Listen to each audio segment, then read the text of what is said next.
Promutuelle Appalaches Saint-François est heureuse de s'associer à la TVCRA pour vous présenter votre émission Zoom Appalaches. Bonne soirée.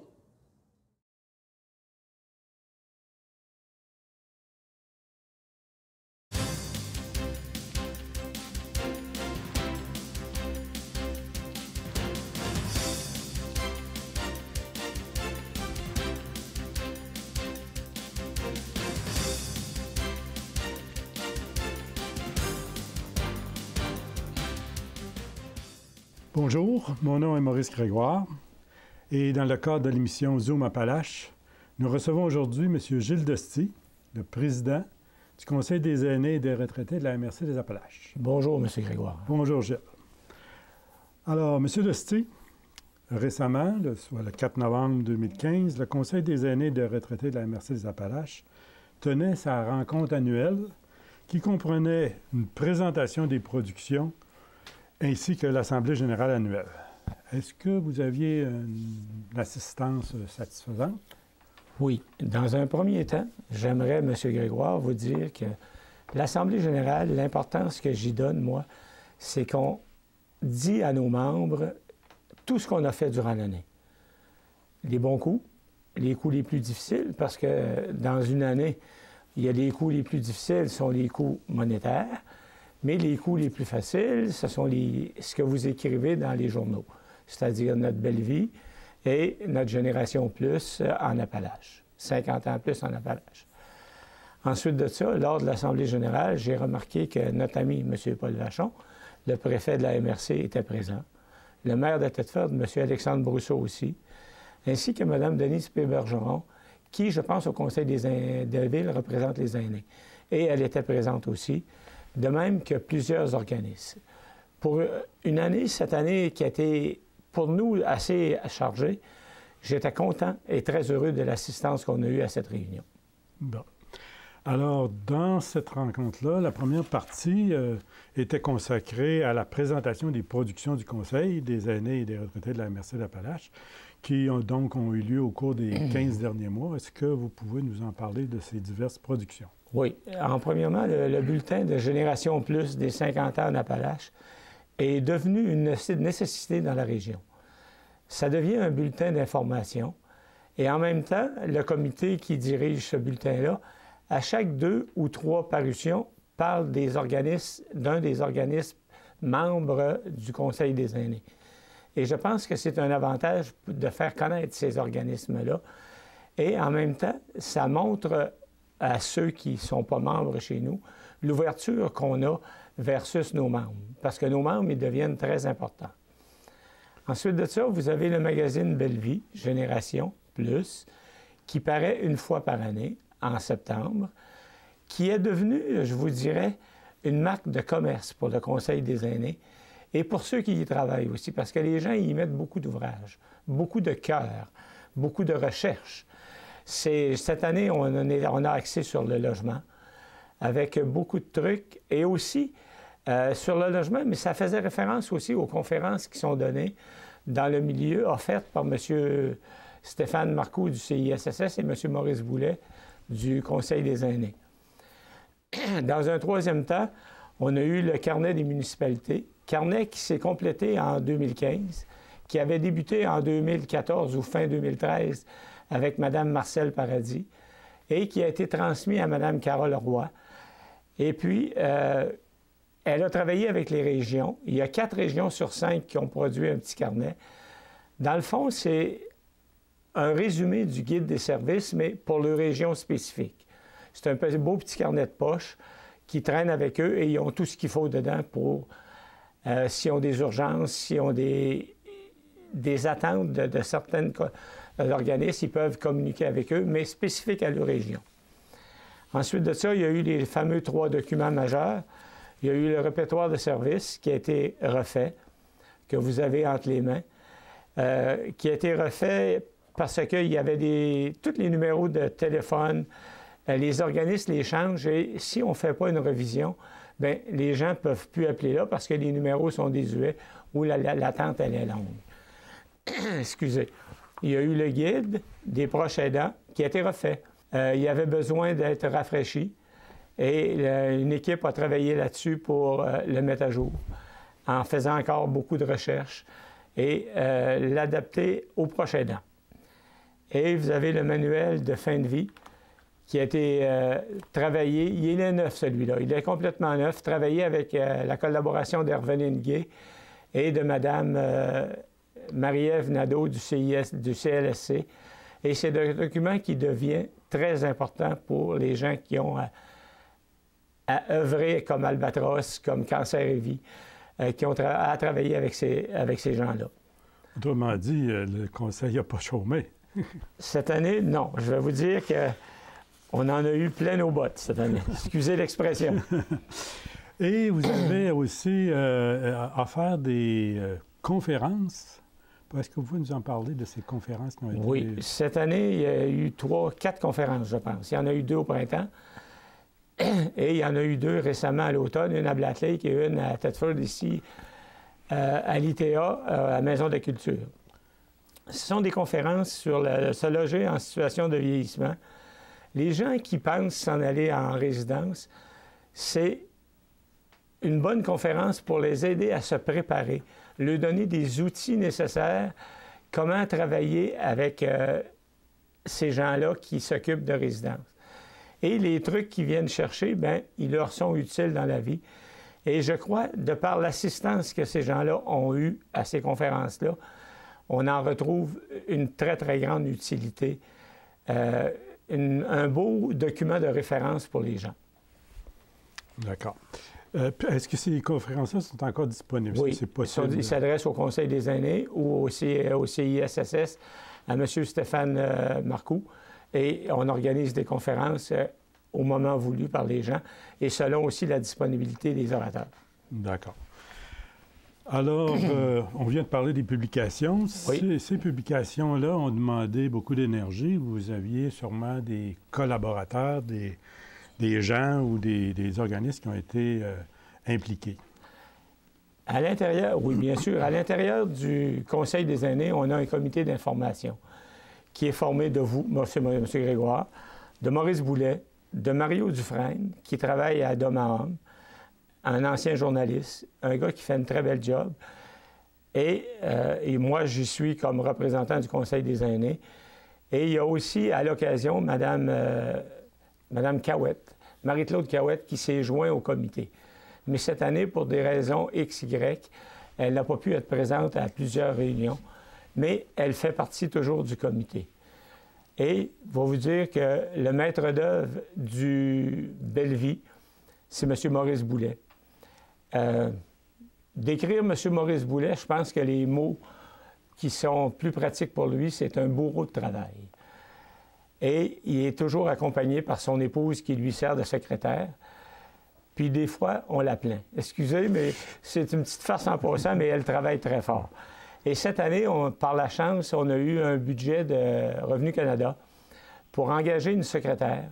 Et on a engagé Mme Maggie Perrault, qui était finissante en bureautique et qui a supporté M. Boulet dans beaucoup de travaux, beaucoup de projets qui se sont présentés au niveau du Conseil des aînés. Et comme je vous ai dit tantôt, pour notre livre En fin de vie, on a eu Mme Herveline Gay qui a fait de la recherche, qui l'a documenté, et Mme Marie-Ève Nadeau qui a travaillé là-dessus comme infirmière du CISSS, secteur Thetford. Et il y a tous les autres bénévoles qui, à l'occasion, envoient des articles pour faire paraître dans nos différents journaux. OK. Vous avez évoqué un peu aussi la question des finances. Alors, les appuis, d'où sont venus vos appuis financiers, si je peux m'exprimer ainsi? Oui. Nos finances, on a eu une grande collaboration de la Fondation Dupéré par Mme Thibert. Elle nous a donné 17 000 environ cette année, l'année passée, pour qu'on puisse travailler à toutes ces productions-là et faire virer le comité aussi. Parce que vous savez que nous autres, on fait du bénévolat. Les seules dépenses qui sont admises, c'est les sorties et quelques repas lors des sorties. Le restant, c'est de nos frais. Moi, quand je pars de chez moi, je m'en viens à une réunion, c'est moi qui le paye. Donc, on fait tous et chacun et toutes du bénévolat. On a eu de l'argent de M. Lessard. Dans un premier temps, il nous a donné 200 $. Et on a fait une autre demande pour nous aider dans les publications et il nous a donné 1 000 $. Donc, on a eu 1 200 $ de M. Laurent Lessard, député-ministre. La Caisse populaire de Thetford nous a donné 1 200 $, me semble. Et aussi, le comité des aînés, on avait des argents de disponibles qui nous restaient et on les a investis en cours d'année. Alors, ces publications dont on vient de parler, est-ce qu'ils sont disponibles, par exemple, pour le public, parce que les organismes en ont reçu des exemplaires? Alors, ils sont disponibles? Oui, ces publications-là sont disponibles auprès de la coop de services à domicile, Mme Véronique Gosselin et son équipe, au coût de 10 $ chacun. Chacun des documents, c'est 10 pièces parce que à 10 $, je vais vous dire, c'est quasiment donné, mais on n'avait pas le choix, nous, il faut qu'on se finance. Et puis, on espère en retirer quelques dollars pour être capable de continuer à travailler au sein de la communauté des aînés. Ils sont disponibles aussi sur des sites Internet? Ils sont disponibles au site Internet SDE, au site Internet de la MRC et au site Internet du Cégep, je pense, par la collaboration des retraités du Cégep. Et de la Ville de Thetford, je crois. Et de la Ville de Thetford avec la collaboration de M. Gosselin, je pense. D'accord. Alors, si on passe à l'aspect de l'Assemblée générale, alors, évidemment, dans l'Assemblée générale, il y a un rapport d'activité. Alors, est-ce que vous pouvez nous parler des grandes lignes de ce rapport-là? Oui, M. Grégoire. Dans un premier temps, on a le dossier reconnaissance pour le bénévolat. On a de l'information, on fait la publicité sur les dossiers offerts par les différents ministères. On a l'incitation à présenter des candidatures par les organismes, parce que c'est très important. Au cours des dernières années, on a des gens dans la région qui ont été reconnus, et c'était à juste titre, dont vous, que dernièrement, au mois d'octobre, vous avez été reconnu par le gouverneur général du Canada. Et je vous tire mon chapeau là-dessus, parce que c'est une très belle mention honorifique. Ensuite de ça, on a les candidats à la médaille du lieutenant-gouverneur. On en a eu 13 cette année. Ça, c'est moi, je vous dirais, c'est un beau cadeau. En le fond, c'est dire aux gens qu'ils ont bien travaillé, ils ont travaillé fort, puis les inciter à continuer dans la façon dont ils travaillent. C'est comme une tape dans le dos. C'est comme une tape dans le dos. Et ça fait jamais tort. On a eu un candidat au prix gouverneur général c'est vous, pour l'entraide. Et comme je vous ai dit tantôt, c'était largement mérité. On a le dossier logement. On a le suivi du dossier, on a les offres de conférences, on a des rédactions de textes sur le sujet, on a les réalisations du magazine Belle Vie Génération Plus et ce qui contient 36 pages sur le sujet cette année. On a le dossier information, c'est-à-dire le bulletin des Générations Plus, les pages centrales, 3 parutions par année du Courrier de Frontenac. On a aussi le magazine Belle Vie et les publications des 3 documents dont on vous parle depuis tout à l'heure. On a les délégations et les représentativités dans les différents comités organisés pour les personnes aînées. On a le Vieillir en santé, le comité des proches aidants, le comité MADA, le comité maltraitance et le CISCA, Solidarité et Inclusion sociale, qui est dirigé, je pense, par M. Pelchat. C'est important, ces délégations-là? Oui, sont importantes, parce que là, ça nous permet d'aller voir qu'est-ce qui se passe sur le terrain, sur les autres comités. Et en même temps, des invités à collaborer avec nos gens qui travaillent à l'information pour envoyer des textes, envoyer des choses, pour informer les personnes aînées de tout ce qui se passe. C'est très important. Et les délégués, c'est chacun des gens qui ont une spécialité là-dedans. Comme moi, je suis à Vieillir en santé. M. Boulet, il est au proche aidant, ou c'est vous. Au proche aidant ou à la maltraitance, mais on se partage les dossiers et c'est jamais la même personne qui est impliquée. Fait que ça fait une grande diversité autour de la table et chacun apporte le point de vue du comité. D'accord. Alors, tout à l'heure, on a parlé des finances. Donc, finalement, est-ce que on pourrait dire que les finances du Conseil des aînés sont en bonne main, si je peux m'exprimer ainsi? Oui, les finances sont en bonne main. M. Boulet, qui en est le trésorier, administre ça d'une façon, je vous dirais, élégante et respectueuse. On a nos commanditaires qui nous suivent à chaque année. Et puis, on a la vente des documents cette année publiés. C'est bien sûr, moi, je vais vous passer un petit commentaire qui est personnel. Je trouve que ce qui nous manque au Conseil des aînés, c'est un commanditaire quasiment en permanence. On aimerait ça qu'il y aurait un organisme ou qu'on sollicite un organisme qui accepte à chaque année de nous verser 2 000 à 3 000 et ça nous aiderait à poursuivre sur la même veine qu'on a commencé depuis 2 ans. D'accord. Alors, qui dit Assemblée générale dit plan d'action pour l'année qui suit. Donc, plan d'action pour 2015-2016, ça serait quoi les grandes lignes? Les grandes lignes du plan d'action, c'est la visibilité du Conseil, c'est la cueillette et le traitement et diffusion de l'information, le réseautage avec les partenaires, transmettre une image positive des personnes aînées. En somme, c'est favoriser la concertation sur les questions reliées aux personnes aînées et contribuer à leur mieux-être. D'accord. Le domaine qui dit Assemblée générale dit élection des membres du conseil d'administration. Alors, est-ce qu'il y a des départs? Est-ce qu'il y a des nouveaux venus? Il y avait un départ d'annoncé qui était celui de Mme Louise Paulin de Concertation Garbet-Beaulac. Et elle a décidé de continuer avec nous pour une autre année.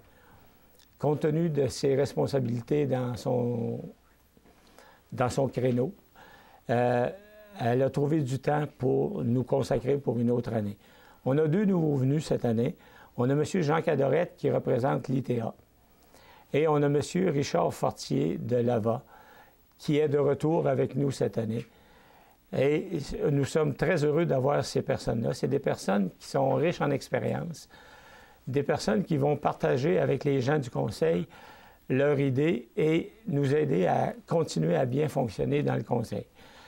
On a le délégué de la MRC qui demeure le même, c'est-à-dire le maire de Saint-Jacques-de-Leeds, M. Camille David.